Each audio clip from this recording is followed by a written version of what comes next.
Factoría Rock. Sean bienvenidos, señores oyentes, a una nueva emisión de nuestro programa Factoría Rock, un programa que se produce acá en las instalaciones de Música para la Vida, una escuela de música, estudio de grabación, sello discográfico, que tenemos nuestra sede acá en Laureles, en la ciudad de Medellín. Hoy, como siempre, en compañía de Gonzalo Martínez, que nos acompaña, orienta en esta gran tarea y en esta gran iniciativa de conocer la historia del rock, sus grupos, sus anécdotas, sus números, digámoslo así, su industria, todo lo relacionado con el rock. Él es el que nos cuenta esta historia desde su experiencia personal y desde toda su investigación. Gonzalo, bienvenido, ¿cómo estás? ¿Cómo vamos? ¿Qué ha pasado? ¿Qué tenemos hoy? Contanos. Gracias, Oscar, gracias a todos nuestros seguidores y a nuestros llamados videntes. Ya los dejamos los videntes. Contando esta historia llena de anécdotas, porque todo lo que cuento es historia, pero basada en mis recuerdos, en mi vida, desde 1964, siguiendo la música, guardando en mi disco duro todos estos recuerdos. Gracias a quienes se comunican con nosotros. De nuevo, William Ramírez, muy conectado con el email. Muchas gracias, William, por tus palabras. Lo mismo Mónica Moreno, una amiga que reapareció y nos dice: gracias por rescatar la importancia del rock, música del planeta. Felicitaciones a la factoría. Román González nos invita a seguir trabajando por el rock. Un saludo muy especial, te manda un abrazo, Oscar. Román, muy conocido acá en la ciudad de Medellín, seguidor del rock duro, del rock pesado, del punk, con una hemeroteca grandísima. Un abrazo, Román. César Aybar, desde la Patagonia, Argentina, y por YouTube, en el programa del reggae, felicita nuestro trabajo. Muchas gracias por acordarse de nosotros. Espero que en el email más comentarios serán muy bien recibidos, los buenos y las propuestas. Hay que advertir que reconozco que no soy profesor de inglés, soy un historiador empírico con más pasión que técnica, y me perdonarán de pronto alguna pronunciación emocionada, pero se trata de aprender cada día con ustedes mismos. Gracias por comunicarse y suscribirse en el YouTube, en nuestros programas. Tengo ilustrados, pintados se llama, 27 hasta el momento, y estamos hoy en el programa 43 con un gran amigo. Este sí ha sido mi gran amigo porque me acompañó en una etapa de mi vida, hablando de aquellas anécdotas desde 1971. Lo conocí por un amigo, ya murió, Julio Hoyos, que tenía su colección hasta el momento, y me enseñó a saberlo escuchar, acompañado por una batería. Tulito era el baterista del grupo Luto, el grupo de los Golar, lo llamábamos Luto. Todos fallecieron ya, paradójicamente, pero desde ese año me enamoré de la música de este señor, que ha sido mi gran amigo por muchos años. Primero, su música me llegó en el momento de mi inquietud juvenil, a mis 17 años, 1970-71, cuando tuve su primer LP y escuché por primera vez Purple Haze.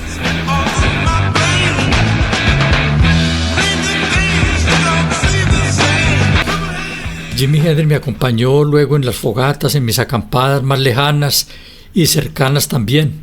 Aún hoy nos sentamos juntos a disfrutar de las horas de música y de las horas de colores. Tengo un libro para presentarles, en él voy a basar este programa, que se llama Una habitación llena de espejos, escrita por Charles Cross. Es una biografía. Este señor se gastó 4 años visitando a Seattle, su familia, sus novias, viajó hasta Suiza, viajó a Francia buscando las viejas amigas de Jimi Hendrix. En él me voy a basar para hablar más adelante. Jimi Hendrix nace en 1942 en Seattle, un 18 de septiembre de 1970 muere. Su padre era Al Hendrix, su madre Lucille, una descendiente de los indios Cherokee, y aprendió a tocar su guitarra empíricamente, desde tocar una escoba, viendo colores imaginarios, hasta componer en un trabajo en vivo en Houston, Foxy Lady.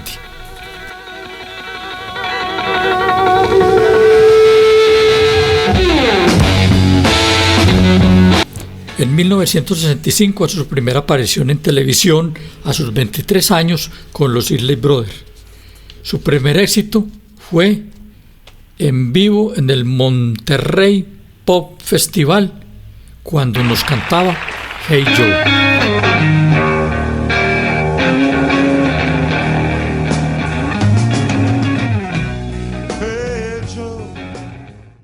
Y su primera composición fue Stone Free.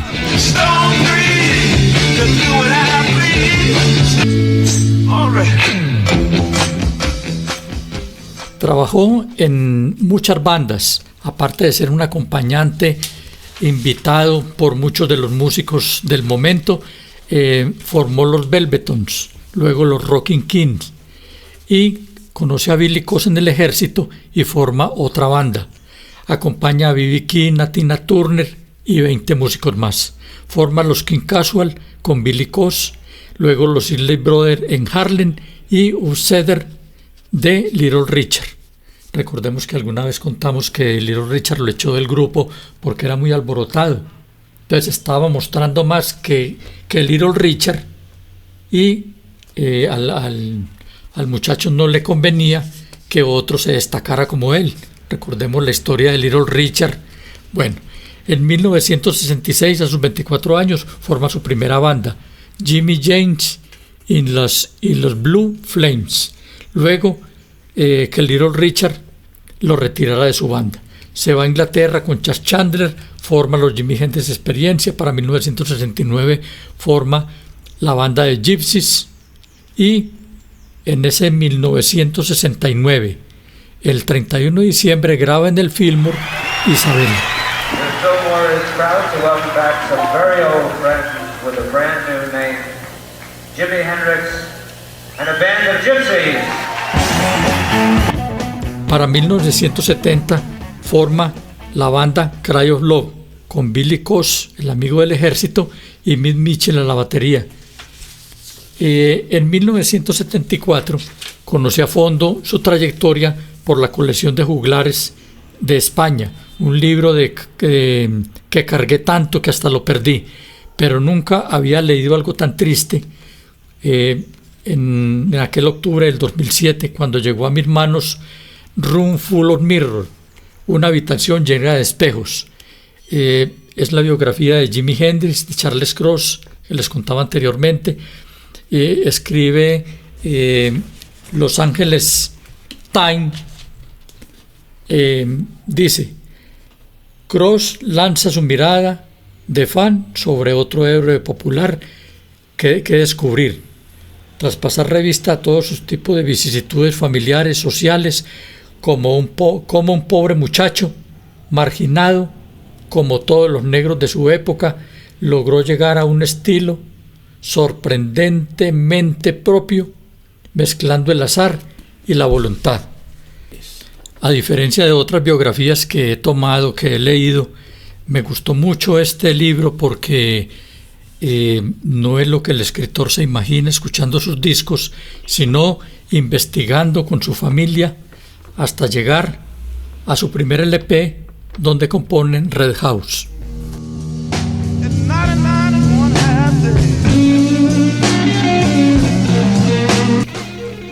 Y nos escribe Charles Cross: el niño nació el 27 de noviembre de 1942 a las 10:15 de la mañana.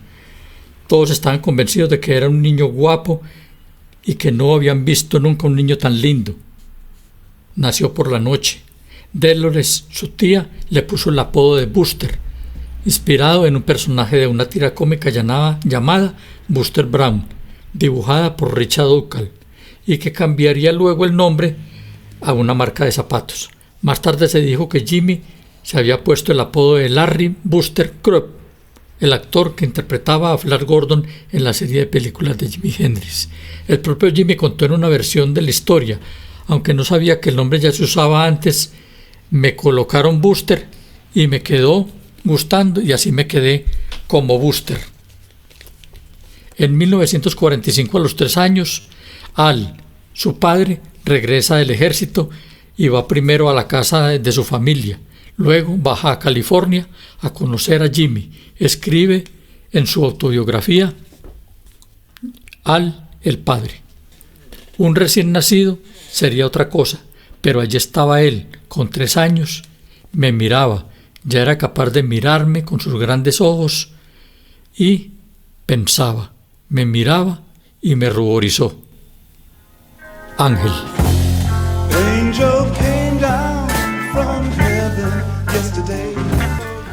El pequeño Jimmy tenía los ojos de Lucille, su madre, una sonrisa grande y uniforme.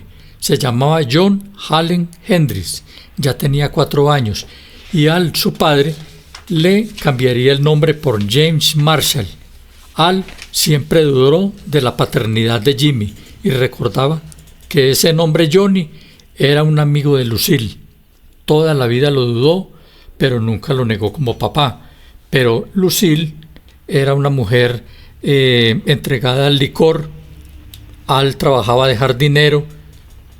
Cambiaron de lugar de residencia muchas veces. Entonces fue una vida muy trajinada, muy triste. El viento grita María.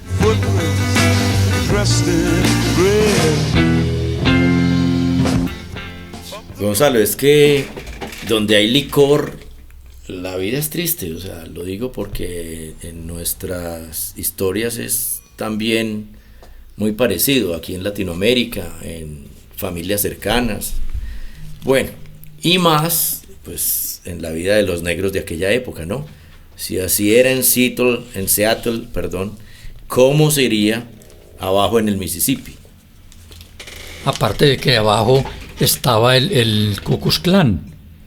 Jimmy cuenta en varios libros que, aunque él hablaba muy poco de su vida, porque fue tan trágica que no le gustaba hablar, pero decía que arriba no existía, aunque existía el racismo tan arraigado, no estaban los asesinatos del Ku Klux Klan. Entonces en eso tenía pues razón. Jimmy siempre fue llamado Buster por todos sus familiares y por todos los vecinos del sector. Todos lo cuidaron, todos tuvieron que ver con el pequeño Jimmy porque sus papás cambiaban de habitación, alquilaban una pieza, hacían de comer en fogones de petróleo. O sea, lo que ustedes se puedan imaginar de un muchacho pobre. Llega el divorcio. El divorcio se hizo oficial el 17 de diciembre de 1951, aunque no tardarían en volverse a juntar de nuevo, como buenos borrachos, y casi con la misma rapidez que se separaban otra vez. En el proceso oficial de divorcio se le concedió a Al la custodia de Jimmy. Luego nacerían León y Joe, hermanos de Jimmy. Dicha custodia era en realidad un formalismo. A todos los chicos Hendrix en realidad los criaron la abuela Clarice Jeter, la abuela Nora Hendrix de Vancouver, de arriba en Canadá, la tía Dolores Hall, la amiga Dorothy Harding y alguna gente del barrio, como habían sido durante la mayoría de vecinos del matrimonio y conocían el proceso de este matrimonio tan controvertido. Vemos que no fue una infancia nada fácil. Dorothy Harding era una de las tantas vecinas que cuidaron a Jimmy y un día tuvo una premonición. Nos cuenta Cross en el libro Una habitación llena de espejos.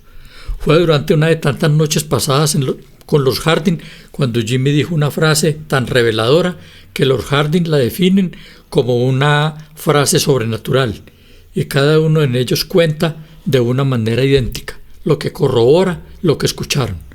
Dorothy Harding la recordaba así: me dijo, me voy a ir de aquí, me voy a ir muy, muy lejos, seré rico y famoso, y todos vosotros estaréis celosos de mí. Dijo que abandonaría el país, pero no volvería nunca más. Le dije que no podía irse y dejarme aquí, que yo lo quería y lo cuidaba, y él respondió: no, tía Dorothy, tú vas a venir conmigo. Todos los hijos de Dorothy se rieron por la fanfarronería de este pequeño negro. Es una historia que les estoy leyendo pequeños párrafos. Es un libro de 348 páginas y esta historia va a ir hasta su llegada al Reino Unido en el año 66, porque lo quise hacer, este primero lo voy a llamar Jimi Hendrix, el niño vudú, el niño mago, el niño mágico, porque es tan extensa y tan linda que llegará hasta el 66, luego tomaremos ya su llegada al Reino Unido y todo lo que él viviría en medio del ácido, en medio de la tristeza de un hombre flotante, lleno de amigas, lleno de amigos que lo utilizaron y vapulearon su vida. Es la historia más triste que he leído en mi vida de un hombre y de un gran músico. Su papá, Al Hendrix, era jardinero y para subsistir alquilaba piezas en su casa. Jimmy escuchó los primeros blues en discos de 78 revoluciones por minuto que la inquilina Ernestine Benson le dejaba colocar. Allí escuchó alguna vez lo que sería esta composición, Fire.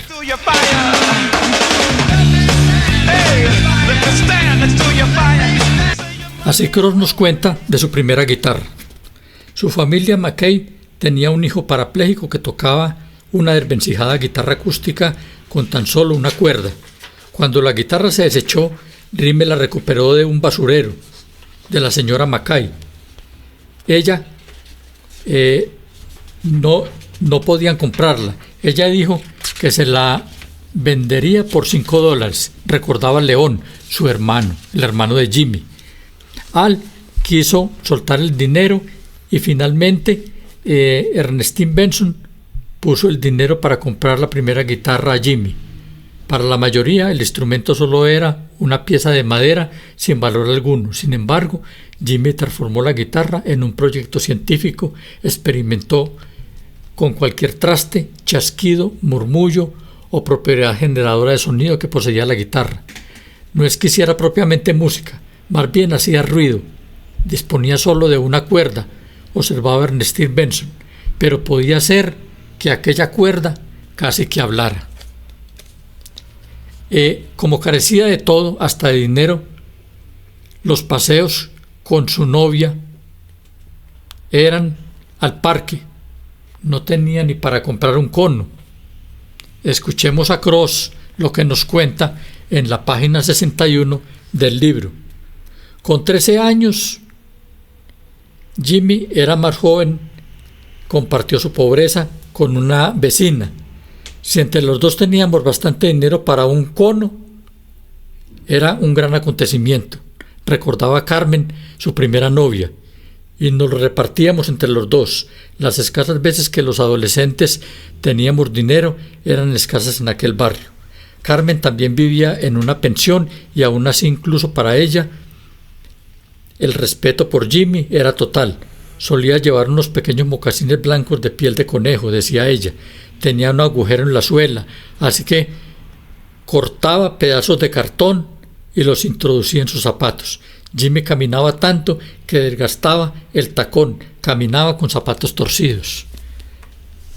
Esta historia nos hace sentir muchas sensaciones, Oscar, de verdad, queridos oyentes. Será porque yo quise y quiero tanto a este negro querido de mi Jimi Hendrix que si les confieso que leyéndolo lloré, no les digo mentiras. Su hermano León ya tenía 4 años.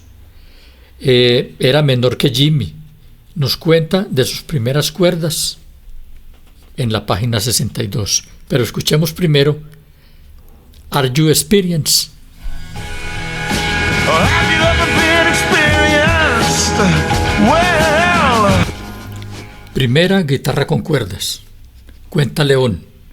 Cuando finalmente Jimmy se las arregló para comprar cuerdas para su acústica y se vio capaz de tocar de verdad aquel instrumento, fue un alivio, aunque el mástil estaba torcido y nunca sonaba afinado. Sin embargo, Jimmy lo recreaba continuamente, o al menos hasta que Al lo veía.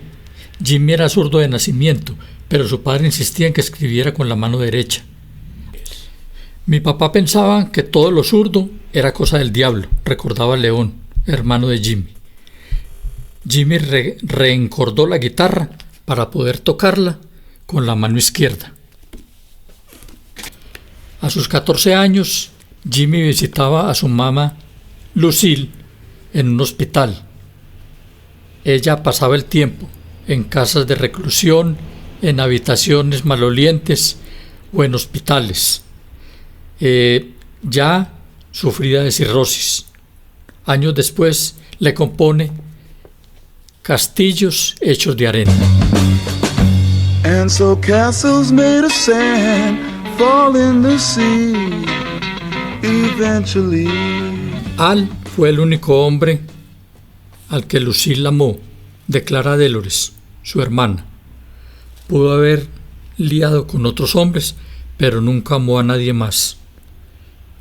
Jimmy lloraba, aguardaba en el camión, pero León le mostraba estoico, con la idea de que no demostrara mucha emoción. El dolor desaparecía cuando Al volvió. Sacó una petaca de whisky de su bolsillo y la ofreció a cada uno de los muchachos y les dice: su madre acaba de morir. Al día siguiente de la muerte de su madre, está Jimmy en casa de su tía Dolores, hermana de Lucille. Está sentada afuera mirando las estrellas y le dice a su tía: un día de estos me proyectaré astralmente en el cielo, se jactó Jimmy. Iré hacia las estrellas y a la luna. Quiero volar y ver lo que hay allí. Quiero subir al cielo, siguió diciendo Jimmy, mirando a su tía, mientras miraba de estrella a estrella. Jimmy, ahora con guitarra y con cuerdas, practicaba día y noche.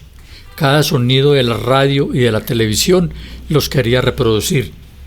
Por aquellos días la canción que más escuchaba era Tal Cool One de los Wailers.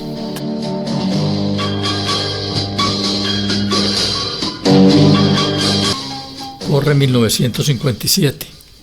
Jimmy tiene ahora 15 años. Y en el libro Una habitación llena de espejos, de donde sacamos esta triste historia, nos cuenta Cross. Ese otoño, Jimmy cumplió los 15 años y sus gustos musicales empezaron a madurar. Ahora, cuando iba de visita a la casa de Pernell Alexander, ponía discos de Elmore James e intentaba seguirlos con sus guitarras. Gracias a un amigo, Pernell consiguió 2 entradas para ver a Little Richard, que estaba de nuevo en el circuito del rock and roll. Pudieron ir pronto para asistir a la actuación de la tarde y sentarse en primera fila. Durante el concierto, los 2 chavales, entusiasmados, no quitaron los ojos de Little Richard. Jimmy nunca tomó clases de guitarra, aunque aprendió trucos de algunos chicos del barrio, sobre todo de Randy Butch Snipes. Butch tocaba con la guitarra en la espalda, imitando el gesto de T-Bone Walker. Así Jimmy aprendió de todos los músicos que veía los diferentes estilos de tocar la guitarra, hasta tocarla con los dientes. Y de Elmore James escuchemos The Sky is Crying. Empty, the sky is crying. Bien escuchaba Jimmy de Bill Doggett, Honey Boy, niño dulce.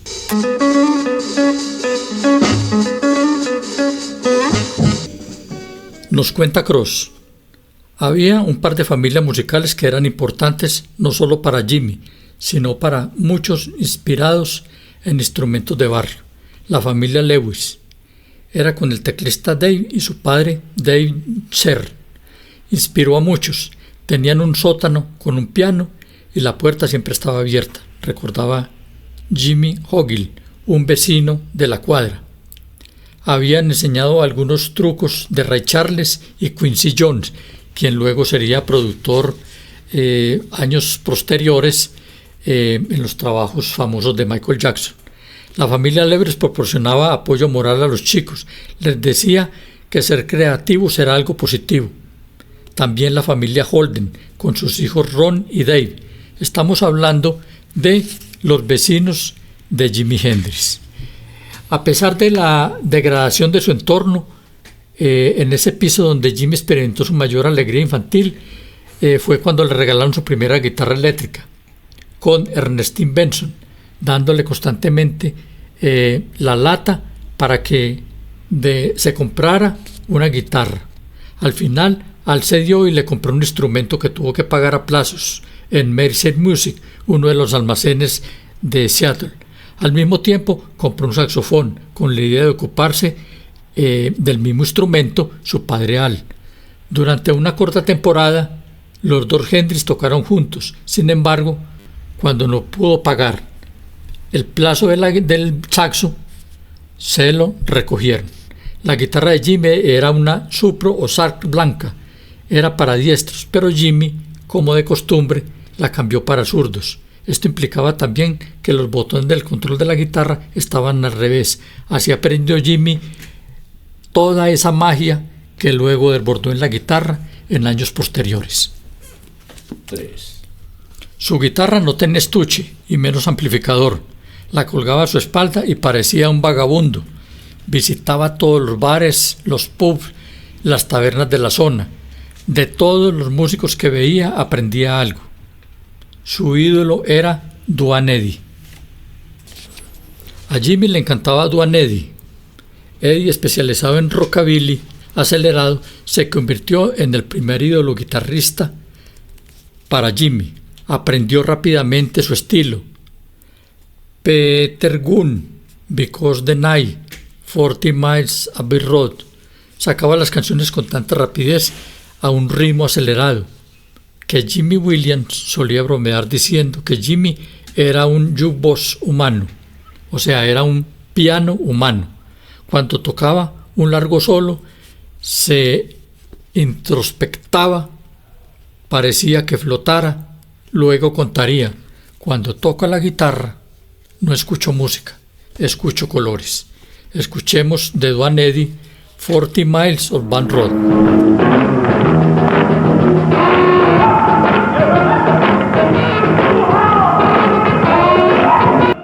De estos instrumentales de Duane Eddy que le gustaron tanto, Jimmy aprendió a improvisar y a hacer unos jams hasta de 3 horas en los bares, donde él desarrolló toda su creatividad. Hasta aquí esta primera emisión de Jimi Hendrix, esta primera parte que abarca su infancia triste, su vida de penurias hasta su primera guitarra y sus primeras presentaciones con los amigos de la cuadra. Vendrá la segunda parte. Gracias por acompañarnos. Recuerden que estamos emitiendo desde Escuela Estudio Música para la Vida, que estamos en Spotify, en YouTube, y en YouTube esperamos sus comentarios y que se suscriban a nuestro canal para que automáticamente cada edición vaya llegando a ustedes. Gracias infinitas por seguirnos. Bueno, señores oyentes, hemos llegado al final del capítulo número 43 con esta primera entrega de la vida de Jimi Hendrix, toda su historia musical, pero también toda su historia de vida, las penurias, como dice Gonzalo, que pasó con su familia, con su madre alcohólica, con su padre jardinero, y pues todos los angelitos que lo acompañaron, como su familia, sus vecinos, que es una historia muy apasionante. Aquí estamos pues disfrutando de este gran libro que trajo Gonzalo para basarnos en esta primera entrega y también en la segunda, que vendrá en el próximo capítulo número 44. Los esperamos tener entonces en el próximo capítulo sobre Jimi Hendrix. Gracias a todos ustedes por la compañía.